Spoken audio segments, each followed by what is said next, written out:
So I really can't stop thinking about. Well, that's a lie. I can stop thinking about it, but I've been thinking more about the video that I showed yesterday. The video in which they were talking about the floating orb above Montana of Chinese extraction. The floating orb that gets called a spy balloon, I guess. And the interviews that they had, it was just two interviews. You go back and watch the video that I recorded yesterday. Two interviews with two guys. One with a younger guy riding in a car with, I think, must have been his wife. One with an older guy, like maybe pushing 60 or so. The younger guy says, again, just to review, and you can go watch the video again, or watch the video if you haven't seen it yet. But he says something like, "Are you surprised?" They ask him, "Are you surprised?" He says, "Well, 2023, nothing surprises me anymore. Uh, anything could happen. Nothing surprises me anymore." That's kind of hyperbole. I mean, it's very much hyperbole. Like, I I came up with a couple of fantastic scenarios, and I mean, frankly, if you would still be surprised, you would be still be surprised by stuff. If something really crazy happened, you would still be surprised.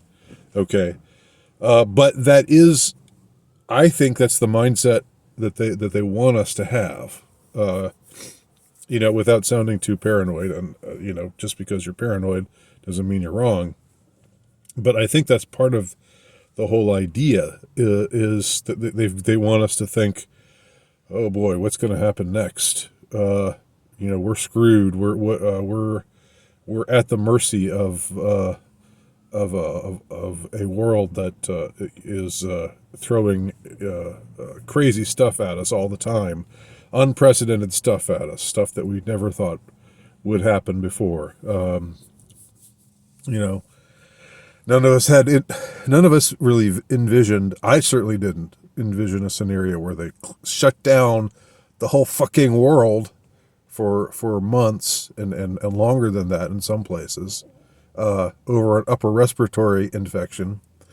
Uh, I still I'm still kind of pissed about that. But anyway, that's just one of many things. It does seem like it's one thing after another, doesn't it? And so the first guy says, nothing surprises me anymore. So yeah, a Chinese spy balloon flying above Montana. Maybe that would have surprised me a few years ago, but doesn't surprise me anymore. Then the second guy says, no, it doesn't surprise me. Again, lack of surprise. Of course it's surprising. Like, why wouldn't you be surprised? Why isn't it? Is it something you expect? No. Well, then it's a surprise, right? I mean, let's just put it in proper perspective. But these guys were reacting like, oh, this is just a continuation of all the crazy stuff that we've been seeing, that they've been throwing at us, really, frankly. Because again, once you see beyond, well, the news reports and the things that they tell you, and you see how things just don't exactly fit together in the various stories that they are reporting, then you see that it is something else. I'm not claiming that I know what it is. Okay, that's the difference between me and some people. I'm not claiming that that I know the real story. I just know that the stories they tell us have you know like, pick one, pick a big story from the last 7 or 8 years, or I don't know, maybe longer than that. Maybe the last 20 years, maybe the last 50 years. I don't know. You look harder at these earth-shaking events, and you see that it wasn't what they tell us it was.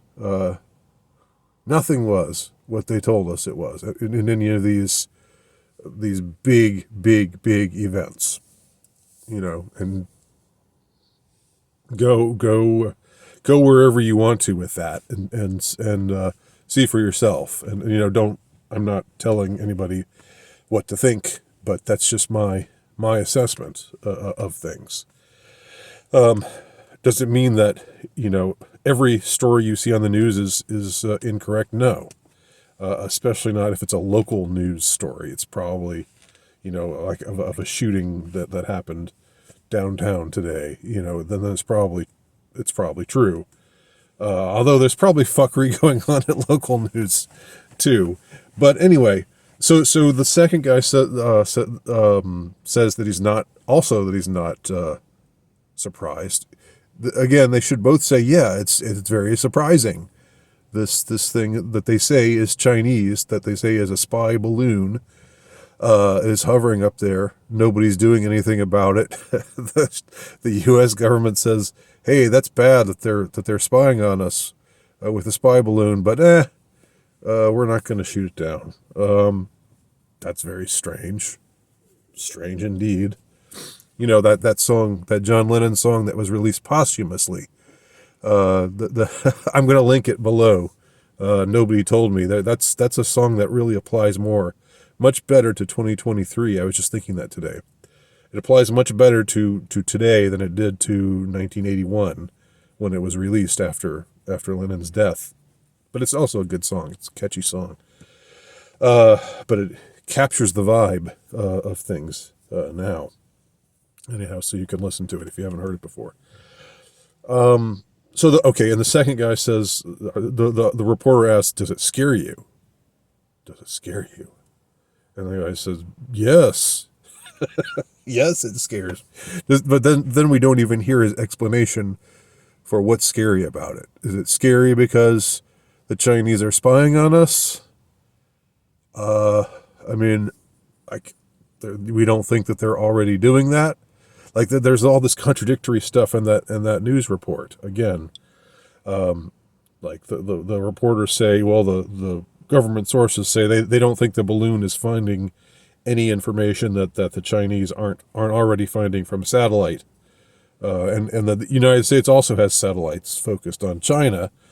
So it's really not making that big of a difference. So why is it there? And what is the significance of it, and why are we talking about it, and why should we be scared by it, right? And I think that's the ultimate message or meaning behind it all, is that they when I say they, what do you mean by they? What do you mean by they?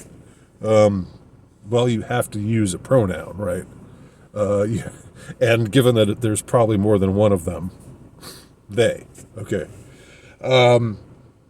So one message is anything can happen, anything at all. We shouldn't be surprised, if I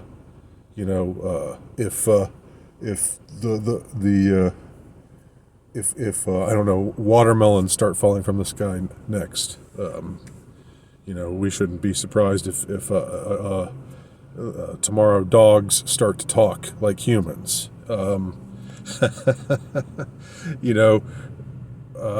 Whatever. It's just like anything can happen, but in a bad way. Usually when it's like anything can happen, then that's sort of like, the possibilities are limitless. But in this case, it's like the possibilities are limitless and terrifying. And that's it. That's the second message. You should fear. This middle-aged guy was saying, yeah, it scares me. It's scary.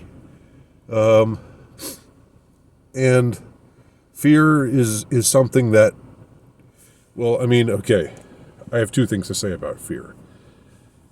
Fear has its uses, right? Especially in a short-term situation.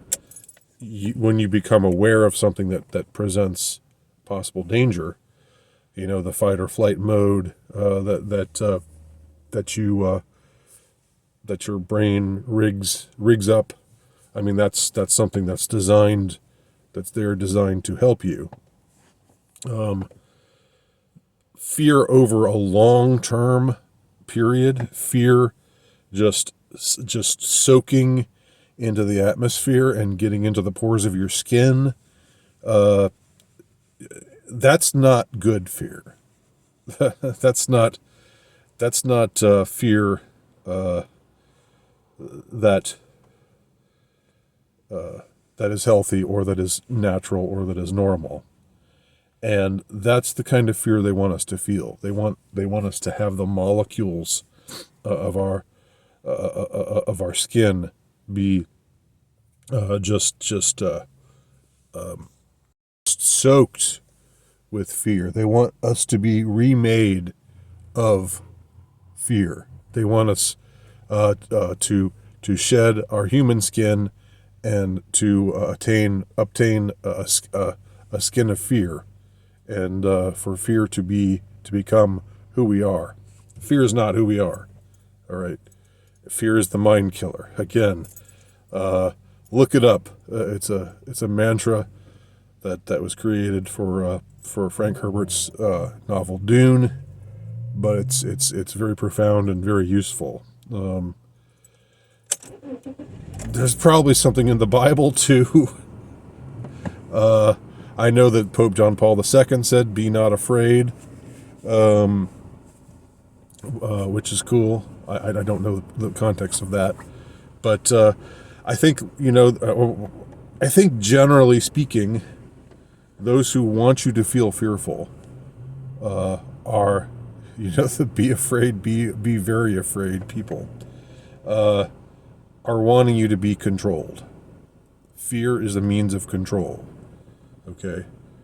Fear is the virus, as I've heard some people say.